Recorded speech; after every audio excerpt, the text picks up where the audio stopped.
더 사일런스라는 영화가 있습니다. 어, 저예산 영화인데 뭐 그렇게 인기가 있는 영화는 아니었습니다.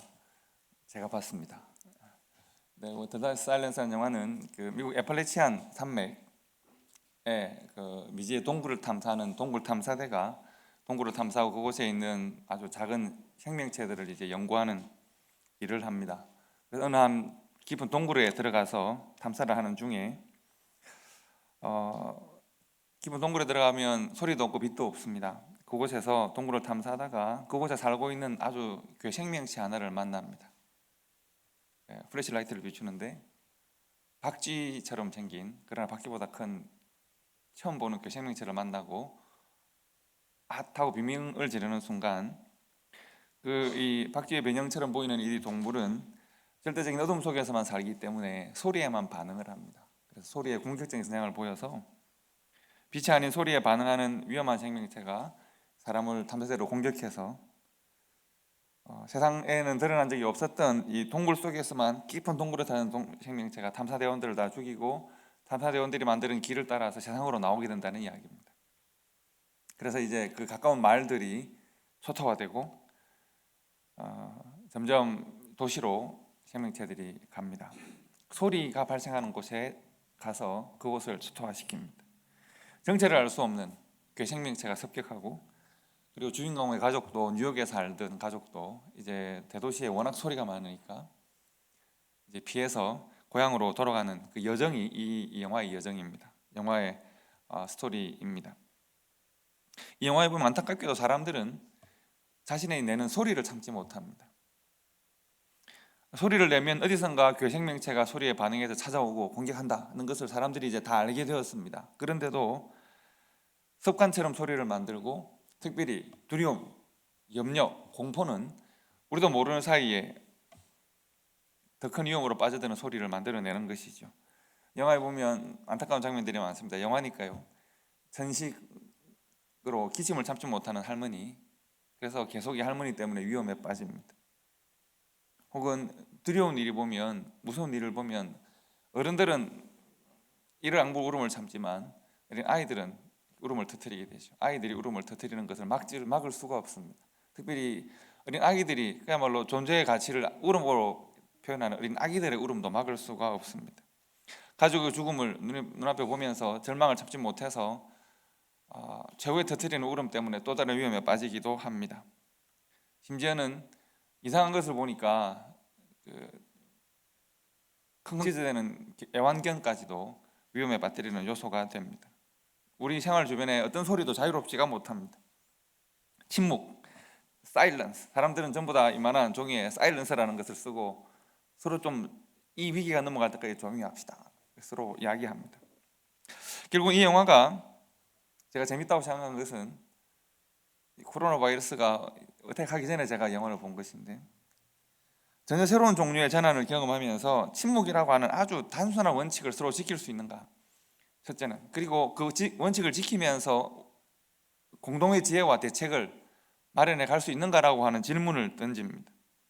이 과정에서 사람들은 크게 두 가지 종류로 나눕니다. 첫 번째 종류의 사람들은 다른 사람의 침묵을 강요하는, 다른 사람의 고요를 강요하는 사람들입니다. 이것은 너가 떠들면, 소리를 내면 내가 위험에 빠질 수 있기 때문에 다른 사람의 고요, 침묵을 강요합니다. 폭력적으로 강요합니다. 당신이 작은 소리라도 내면 당신과 함께 있는 내가 어려움에 빠질 수 있기 때문에 울음을 참지 못하는 아이들의 성대를 제거해버리기도 하고, 또 소리를 내는 사람들을 위험에 밀어넣기도 하고, 그들을 포기해버리기도 하고 죽이기도 합니다. 또 영화에 안타깝게도 그 일을 주도하는 사람은 아주 이상하게 생긴 목사입니다. 그래서 종교화, 집단화 시켜서 권력을 만들어내고 그 일을 주도합니다. 반면에 어떤 사람들이 있는가 하면 다른 사람의 연약함을 책임지는 사람들이 있습니다. 누군가 울음을 참지 못하거나 자신도 모르는 사이에 공포로 비명을 지르거나, 또 그 천식에 있는 할머니가 기침을 참지 못해서 계속 위험을 만들어낼 때 그들을 보호하기 위해서 계속 자신의 희생을 선택하는 사람들이 있습니다. 그러니까 위험이 다가오는 것이 느껴질 때 내가 소리를 만들어내서 이 다른 집단을 보호하는, 사람들을 보호하고 연약한 사람들을 보호하는 그 생명체를 유인하고 때로는 죽임까지 당하는 그런 사람들이 있습니다. 영화에서 계속 주인공이 가는 길을 계속 따라가면서 사람들이 함께 결정해야 되는 것이 있습니다. 그것은 어떻게 생명체와 맞서 싸울 것인가 라고 하는 이것보다도 먼저 결정해야 되는 것은, 첫째는 서로가 공동의 합의를 잘 지켜내는, 침묵이라는 공동의 합의를 지켜내는 것이고, 그리고 연약한 사람들을 보호하는 과정 가운데서 어떻게 하면 합리적인 대안을 만들어 나갈 것인가를 고민하는 그러한 과정입니다. 영화에서는 마지막까지 그렇게 해피엔드로 끝나지 않습니다. 합리적인 길을 찾지 못한 상태에서 찾아야 한다까지가 영화의 결론입니다. 여러분과 저는 요즘 우리가 잘 경험하지 못했던 놀라운 일들을 보고 있습니다. 눈에 보이지 않는 바이러스인데요, 그 영화처럼 박쥐에서 시작됐다고 하는 이 바이러스가, 사람과 인간에게 함께 기생한다라고 하는 이 바이러스가 우리 일상을 바꾸고 삶의 질서와 관계들을 바꾸는 경험을 우리가 지금 하고 있습니다. 이것이 멀리 있는 일이 아닌 것이, 한국에서 저희 교회에 제 기억에 제2회 혹은 3회 수련회 때 강사를 하셨던 목사님, 노정관 목사님이라는 분이 계신데, 그 목사님 교회가 온천교회입니다. 부산 지역의 온천교회로 말미암아 이렇게 일이 됐다는 걸 들으셨죠? 원해서 그런 것은 아니지 않습니까? 그리고 저희 교회를 함께 개척했던 장홍석 목사님 교회 시애틀에서도 시애틀은 이제 확진자가 많습니다. 확진자가 생겨서 아주 교회가 많이 어려운 지경에 있습니다. 위에서 기도해 주시기 바랍니다. 그리고 우리가 사는 지역에도 이제 주변에 점점 확진자가 한 사람씩 두 사람 생겨 나오고 있는 상황입니다. 그리고 이제 뉴스에서, 카톡에서, 페이스북에서 우리가 알고 있는 모든 것들을 다 말을 해야 되는 듯한 이런 의무감을 가집니다. 그래서 이렇다더라 저렇다더라 많은 사람들이 두려워하고 염려합니다. 사회적 거리라고 하는 말, 한 번도 우리가 사용하지 않았던 말들을 우리가 합니다. 사회적 거리를 만들어내야 한다. 그래야 안전하다. 사람과 사람이 일정 거리 밖에 있어야 안전하다. 가까이 다가오는 것은 위험하다. 사회적 거리를 만들어야 되는데 교회가 모인다고 교회를 손가락질하고 질타합니다. 온 세상의 교회를 손가락질하는 것 같고, 교회가 해야 되는 가장 중요한, 가장 기본적인 예배의 의무를 제기합니다. 필라델피아 교민사회도 여러분 마찬가지 아닙니까? 여러분들 얼마나 많은 이야기를 들으셨습니까? 어느 교회 누가 한국을 다녀왔다더라, 갔다 왔는데 14일 동안 격리 안 한다더라, 아시아 한아름에 보니까 어제 다녀온 사람이 오늘 한아름 돌아다니고 있다더라, 한아름 폐쇄됐다더라, 이런 이야기들. 아시 폐쇄됐다는 이야기를 제가 몇 사람으로 들었는지 모르겠습니다. 어느 교회는 알고 보니 신천지 성도가 있다더라, 이영도 목사도 신천지라더라, 이런 이야기도 하고, 이건 먹으면 괜찮다더라, 저렇게 하다더라, 온갖 이야기들을 다 하고 있습니다. 우리 내면에 있는 두려움과 염려가 비명처럼 다 표현되고 있습니다. 이 수많은 말들로 서로를 해치고 나를 위험하게 하는 모든 요소들을 다 공격해야 시원한 것 같습니다. 제가 좀 전에 사실 인류가 경험하지 못한 경험을 하고 있다고 말씀만 드렸는데, 실은 이것은 아닙니다. 실은 인류가 경험하지 못한 일을 경험하고 있을까요? 실은 거짓말에 가깝습니다. 물론 코로나 바이러스 19이라고 하는 것은 2019년에 생겼으니까 당연히 처음 경험하는 것이겠죠. 하지만 생각해 보면 요즘 여러분들 아마 언론을 많이 보실 텐데, 인류의 역사는 전염병과의 싸움의 역사였습니다. 성경에도 참 수많은 역병들이 등장합니다. 하나님께서 애굽에 내리신 재앙 가운데서 몇 가지는 전염병과 관련이 있습니다. 하나님이 이스라엘에게 주신 정결법이 있지 않습니까? 제사법, 정결법, 사회정의법, 이런 법들이 있는 중에서 정결법은 전염병의 타겟이 맞춰져 있습니다. 당시에 만연하던 전염병으로부터 이스라엘 공동체를 보호하시기 위해서 하나님이 정결의 법을 주십니다. 여러분, 우리가 잘 아는 다윗은 자신이 범죄하고 그리고 하나님 앞에 그 죄를 회개하는 과정 가운데서 7만이나 되는 백성을 잃습니다. 그 백성이 전염병으로 죽었습니다. 성경에도 이런 전염병들이 등장하고요, 역사에도 전염병이 등장하죠. 역사는 어떻게 보면 전염병은 인류의 역사를 바꾸어온 과정 가운데 있습니다. 2세기에 로마에 있었던 유명한 전염병이 있습니다. 안토니우스 역병이라는 병이 있는데, 이 병은 전 세계를 정복하고 돌아온 로마의 군사들이 가지고 온 전염병입니다. 한 지역의 정복지에 토착하고 있던 바이러스가 전쟁에서 이긴 군사들에 의해서 고향으로 돌아오는 과정에서 로마에 옮겨지게 된 것입니다. 당시에 전 세계 인구가 2억 정도라고 하는데, 2세기에 로마와 그 주변에서만 이 병으로 말미암아 500만이 죽었다고 기록에 남아 있습니다. 여러분, 아마 이 사건을 우리 생각해 보면 로마라고 하는 것이 제국이 성장할 때 전쟁과 교육으로 성장했습니다. 그리고 로마의 멸망 또한 전쟁과 교육의 결과입니다. 전쟁과 교육의 결과로 바이러스가 들어오고 약해지고, 그리고 이제 뭐 여러 가지 문제들이 또 발생을 하죠. 여러분, 중세의 역사를 바꾸는 패스트를 아실 겁니다. 흑사병이라고 하는, 당시 유럽 인구의 3분의 1이 흑사병으로 죽었습니다. 7,500만 명입니다. 이건 역시 전쟁과 교육의 결과였습니다. 몽고라고 하는 이 아시아 대륙에 있던 민족과 유럽 대륙이 서로 섞이는 과정 가운데서 발생한 질병입니다. 그런가 하면 여러분, 올해 우리가 나바오 선교를 가기 어려울 것 같습니다. 왜냐하면 나바오 쪽에서 연락이 왔습니다. 상대에서 연락이 왔는데 나바오 그 교회가 의논을 했습니다. 지금 코로나 바이러스가 중국과 한국 이런 나라에서 창궐한데 단기 선교팀이 오는 것이 안전한가? 그래서 올해는 황교사님으로부터 올해는 저희가 저희 교회뿐만 아니라 우리 교단의 교회 6개 교회가 합쳐서 6주간 썸머 캠프를 하기로 아주 좀 좋은 계획으로 우리가 접근하려고 했는데 아마시 그게 다 무산될 위기 가운데 있습니다. 그런데 왜 그들이 그렇게 트라우마를 가지는가 하면 유럽 대륙이 이 아메리카 대륙을 정복하는 과정에서 원주민들의 문제를 해결하기 위해서 유럽인들은 부정하지만 뭐 우리가 그 역사적으로 증명되는 것은 거의 고의적으로 천연두 바이러스를 뿌렸다는 것이죠.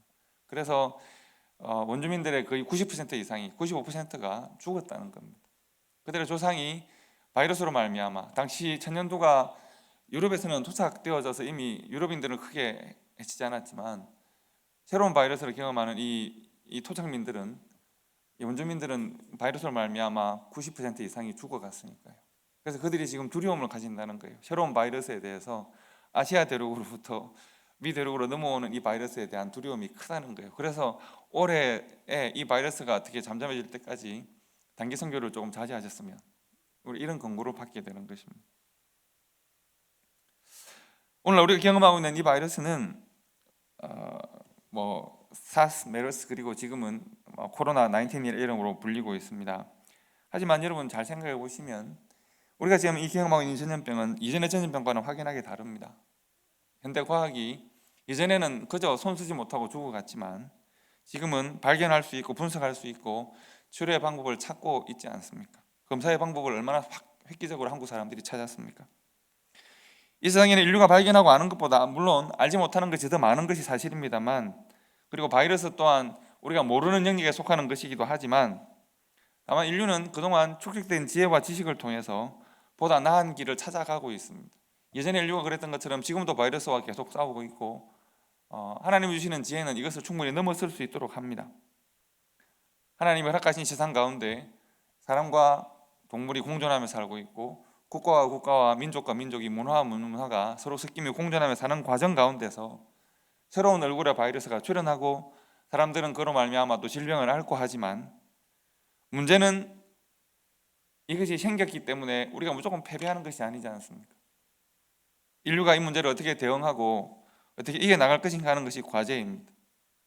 그러나 이것이 발생했을 때 우리가 어떤 대응을 할까요? 어떻게 우리가 살아가면 좋을까요? 특별히 교회와 성도는 어떻게 해야 될까요? 이 바이러스가 내게 전해지는 것은 아닐까? 이 바이러스가 내 가족에게 전해지는 것은 아닐까? 이것으로 말미암아 내가 큰 어려움을 당하는 것은 아닐까? 온 사회가 지금 좀 지나친 두려움과 염려에 빠져 있습니다.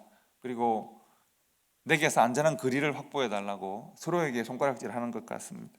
어쩌면 제가 처음에 소개해드린 The Silence에 나온 그 목회자처럼 그 생명체의 공격을 피하기 위해서 내 주변의 위험을 제거하는, 폭력적으로 제거하는 방식으로 지금 우리가 서로에게 외치고 있는지도 모르겠습니다. 사람에게 과연 가장 위험한 것이 바이러스인가? 여러분 그렇다고 생각하십니까? 사람에게 바이러스가 가장 위험합니까? 아니면 그 바이러스에 대하여 공포스러워하고 두려워해서 나의 안전을 위해 다른 사람을 해치는 사람이 더 위험한 것입니까? 저는 지난 금요일에, 이번 주 아닌 그 지난주 금요일에 아주 충격적인 장례식 하나를 경험했습니다. 제가 장례식을 다녀오고 난 다음 신문을 좀 찾아보니까요, 2월 25일에 5시 다시 반 사이 그때 노스필라델피아의 한 거리에서 일을 마치고 돌아오던 39세의 한 여인이 총격을 당했습니다. 이 사람이 총격에 참여한 것은 아니고 거리에 총격전이 벌어지고, 그리고 차에 있다가 총을 맞았습니다. 마약과 관련한 일로 총격이 벌어졌습니다. 그 주변에 차를 타고 있던 여인이 총에 맞았고 병원으로 이송되는 과정에서 죽었습니다. 그리고 그때 그 여인은 임신 6개월의 상태였습니다. 아이를 C섹션으로 꺼내어서 살려보려고 했지만 세상에 나오자 바로 이제 어머니를 따라갔습니다. 꽃을 들고 갔는데 관이 이렇게 오픈되어 있잖아요. 교회 조그만 교회에 관이 이렇게 오픈되어 있는데 어머니가 누워 있고, 그리고 어머니 가슴에, 왼쪽 가슴에 주먹만한 것이 보자기로 쌓여져 있어서 좀 흔히 보는 광경이 아니어서 이 뭐지 하고는 제가 돌아왔다가 그 이야기를 들었습니다. 조그만한 것이 뭔가 하면 아기입니다. 이 아기는 어머니와 단 한 번 눈도 마주치지 못하고 안아보지도 못하고 자신과 관련이 없는 폭력에 희생을 당했습니다. 그리고 그 다음 장례식은 또 경찰이 총에 맞아서 죽은 장례식이었습니다. 그럼 사람에게 가장 위험한 것은 바이러스일까? 2017년 통계로 미국 내 교통사고로 죽은 사람은 4만 명 가까이 됩니다. 37,461명입니다.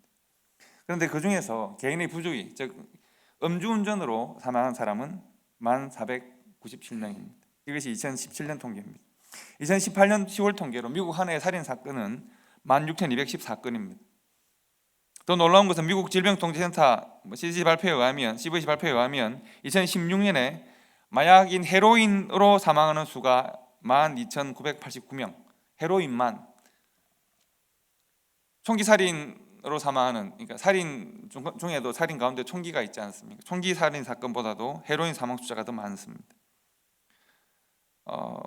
우리가 지금 미국 내에서 우리가 그런 이야기 하지 않습니까? 감기가 1년 내에 미국으로 뭐 10,000명도 넘게 죽는데 너무 우리 겁내는 거 아니냐 이런 이야기를 많이 합니다만, 감기뿐만 아니라 살인 사고, 사람들이 다른 사람들에 의하여 부주의하고 다른 사람들 나로부터 다른 사람을 보호하지 못해서 발생하는 수많은 비극적인 죽음들이 미국에는 만연합니다. 그런가 하면 사회적 폭력이라는 것이 미국에만 해당되는 것은 아니지 않습니까? 파리 대왕이라고 하는, 제가 여러분들에게 한번 소개해 드린 적이 있습니다. 윌리엄 골딩이라고 하는 사람이 1983년에 노벨 문학상을 받으면서 그가 했던 말이 있습니다. 뭐라고 말을 했느냐면 20세기는 인류 역사상 가장 폭력적인 세대이다.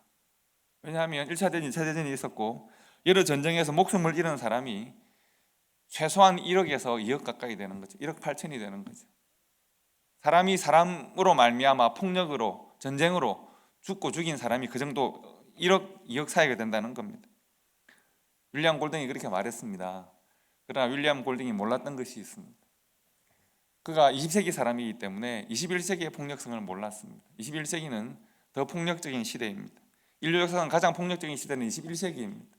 22세기에 되면 아마 그 시대가 될 겁니다. 21세기에 들어서도 이미 100만 명 이상이 각 지역에서 전쟁으로 죽었습니다. 그리고 평균 10건 이상의 전쟁이 늘 계속되고 있습니다. 다만 우리가 미국 동부 가장 안전한 지역에 살고 있기 때문에 우리가 잘 모르고 있을 뿐입니다. 수많은 사람들이 심지어 드론으로 원격 조정해서 게임하듯이 사람을 죽이는 시대가 되었습니다. 여러분, 사람에게 가장 위험한 것이 과연 무엇일까? 바이러스일까? 사람에게 가장 위험한 것은 사람입니다. 이기적인 욕망으로 무장하고 다른 사람의 약함이나 필요를 돌보지 않고 다른 사람의 조그만 피해도, 내게 주는 피해도 내가 막아내기 위해서 그 사람에게 큰 피해를 줄 수도 있는, 자신의 만족과 이익을 추구하려고 하는 사람이 사람에게 가장 위험하고 가장 위협적입니다. 그러므로 사랑하는 우리 초대교회 성도 여러분, 우리가 이런 시대에 고민해야 합니다. 오늘 여러분, 한국 교회가 참 세상으로부터 많이 손가락질 당하는 것 같습니다. 교회가 드리는 예배를 중단하라고 법으로 명령하기도 합니다. 교회의 예배와 교회의 모임이 관계가 위험하다 말합니다. 너희들이 위험하다. 그런데 안타깝게도 우리가 아니다, 우리 위험하지 않다고 부정하기가 어렵습니다. 왜냐하면 그동안 우리가 이런 바이러스로 말미암아 온 세상이 시끌시끌할 때 교회가 숙주가 되었던 것을 우리가 부정할 수가 없습니다. 이단이기 때문에 그렇다. 이단 아닌 교회들도 많이 있는데요. 교회가 질병을 전파하고 국가의 통제가 교회를 통하여 무력화되고 오히려 교회를 핍박한다고 오히려 야단을 하고, 이런 시대에 우리가 고민해야 합니다. 교회는, 과연 성도는, 우리가 믿는 믿음은 이 시대에 어떤 의미가 있을까에 대한 고민이 필요합니다. 그리고 우리가 엎드려서 기도해야 합니다. 하나님, 우리에게 겸손하고 낮은 마음을 주시기 바랍니다. 우리가 겸손한 마음과 차가운 지혜를 주십시오. 우리 시대에 교회가 있어야 할 지점과 갈 길을 우리에게 알려주십시오. 세상이 교회에 거리를 두려고 합니다. 가까이 오지 말라고 합니다. 교회는 세상으로 들어가야 하고, 교회는 세상 속에서 복음을 전해야 하겠는데, 교회가 세상에 다가서려고 하면 제발 너희들 좀 나에게서 떨어지라고, 너희들끼리도 좀 서로 좀 거리를 벌리라고 말하는 것이 요즘의 시대입니다. 우리 시대에 우리가 돌아봐야 할 지점은 무엇이고 회개할 점은 과연 무엇인가를 우리가 고민해야 합니다. 하나님, 우리에게 오늘날 사회적 거리를 상식화시키는 이 시대에 우리가 하나님께서 우리에게 허락하시는 복음적 거리를 어떻게 회복할 것인가? 우리를 세상에 보내신 하나님, 우리에게 낮은 삶과 담대한 지혜와 우리가 걸어가야 될 십자가의 길을 허락하셔서, 하나님이 우리 안에, 우리가 하나님 안에 있는데 우리가 세상 속으로 들어가서 세상을 하나님 나라로 변화시키는 일을 해야겠는데, 우리가 어떻게 하면 이 복음적 거리를 확보할 수 있습니까? 바이러스가 두려운 것이 아니라, 그것이 해로운 것이 아니라, 그동안 교회가 하나님의 말씀을 떠나고 성도가 자신의 유익만을 위하는 선택을 반복하고, 세상이 교회를 닮아가는 것이 아니라 교회가 세상을 닮아가는 삶을 살아왔던 것에 대해서 우리가 고민하고 반성하고 회개하면서 우리가 세상에 대하여 위험했었습니다. 우리가 세상에 대하여 위험하고 악했습니다. 우리 하나님 앞에 회개하면서 우리가 엎드려야 될 때가 이때이고, 그리고 우리가 복음적 거리에 대하여, 회복해야 될 복음적 거리에 대하여 고민해야 될 때가 바로 이때입니다. 오늘 본문 말씀을 보시면 예수님께서 두려움과 염려와 공포로 낙심하고 있는 제자들에게 평안이라고 하는 말씀을 하십니다.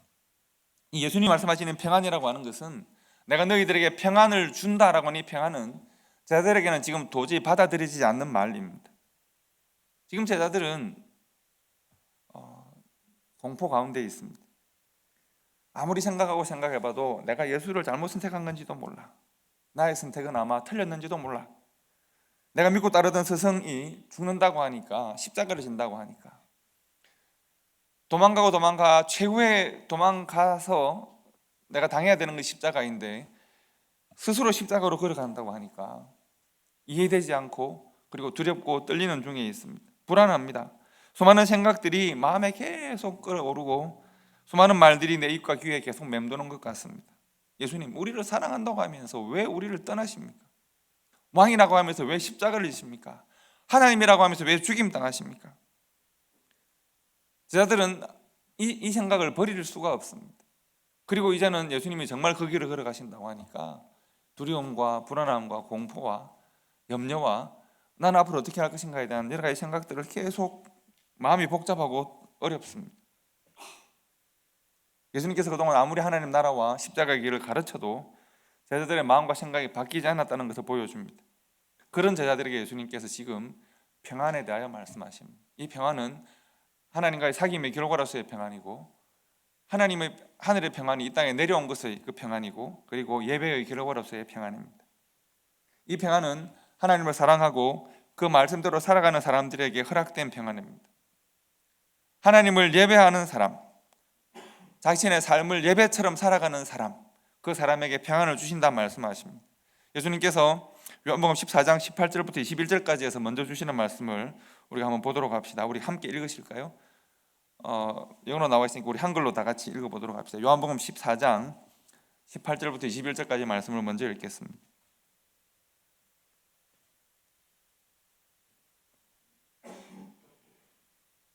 다 같이 읽습니다. 내가 너희를 고아와 같이 버려두지 아니하고 너희에게로 오리라. 조금 있으면 세상은 다시 나를 보지 못할 것이로되 너희는 나를 보리니 이는 내가 살아있고 너희도 살아있겠음이라.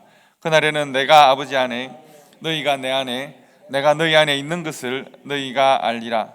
내 계명을 지키는 자라야 나를 사랑하는 자니 나를 사랑하는 자는 내 아버지께 사랑을 받을 것이요 나도 그를 사랑하여 그에게 나를 나타내리라. 아멘. 이 말씀에서 크게 예수님은 세 가지 말씀을 주십니다. 첫 번째는 예수님의 십자가는 그들의 믿음의 끝이 아니라 그들의 믿음의 시작입니다.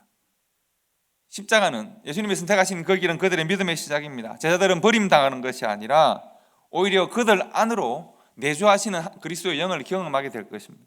이것은 우리가 가지고 있는 신앙의 신비입니다. 여러분과 제가 가진 신앙의 신비, 예수 그리스도의 내주하심입니다. 그래서 내가 아버지 안에, 너희가 내 안에, 내가 너희 안에, 복음적 거리가 예수 그리스도와 제자들 사이에 생깁니다. 이 복음적 거리는 거리가 없는 것이 거리이죠. 예수 그리스도께서 우리 안에, 우리가 예수 그리스도 안에 있게 된다라고 말합니다. 믿음으로 십자가의 길을 걸어가고 믿음으로 십자가를 받아들이는 그 제자들에게 복음적 거리가 생깁니다. 두 번째, 그러므로 성도는 어떻게 살아야 할까? 예수 그리스도께서 말씀하시는 계명, 말씀, 십자가를 살아야 합니다. 예수님이 주신 계명의 핵심은 바로 십자가입니다. 사랑과 헌신의 계명입니다. 그날에는 내가 아버지 안에, 너희가 내 안에, 내가 내 안에 있는 것을 너희가 알리라. 그리고 나의 계명을 지키는 자라야 나를 사랑하는 자니 나를 사랑하는 자는 내 아버지께 사랑을 받을 것이다. 십자가의 길을 함께 걷는 바로 그 성도와 교회가 그리스도의 사랑 안에서 하나님이 우리 안에, 우리가 하나님 안에 거하는 은혜를 경험하게 될 것입니다. 그리고 세 번째, 가장 중요한 말씀을 주십니다. 나도 그를 사랑하여 그에게 나를 나타내리라 말씀하십니다. 나를 사랑하고 내 계명을 지키고 나와 함께 십자가의 길을 걷는 그 성도와 교회에게 나를, 예수 그리스도를 나타낼 것이다. 그 성도 안에 내가 있게 되고 그 성도의 삶을 통하여 내가 세상 가운데 드러나게 될 것이다 말씀하십니다. 교회와 성도를 통해서 예수 그리스도와 함께 믿음으로 십자가의 길을 걷고 예수 그리스도 안에, 그리스도가 내 안에 거하는 놀라운 은혜를 경험하는 이 성도와 교회는 믿음을 통하여, 삶을 통하여 예수 그리스도를 그들을 통하여 드러내는 그런 은혜를 경험하게 될 것이다. 그러나 그럼에도 불구하고 여전히 두려워하는 제자들을 예수님께서 보시면서 27절에 이제 그 말씀 다음에 27절에 우리가 읽은 본문의 말씀을 주십니다. 이 본문의 말씀은 선물입니다. 내가 너희들에게 선물을 하나 주겠다. 여전히 불안하고 여전히 두려워하고 여전히 염려하는 너희들에게 내가 선물을 주겠다. 이 선물은 이 땅 가운데 살아가지만 하나님 나라에서 내려오신 예수 그리스도를 만난 사람들에게 주어지는 선물이다. 예수 그리스도와 친근히 교제한 사람들에게 주어지는 선물이다. 이 땅 가운데 살지만 하나님의 이름을 부르는 하나님의 자녀들에게 주어지는 선물이다.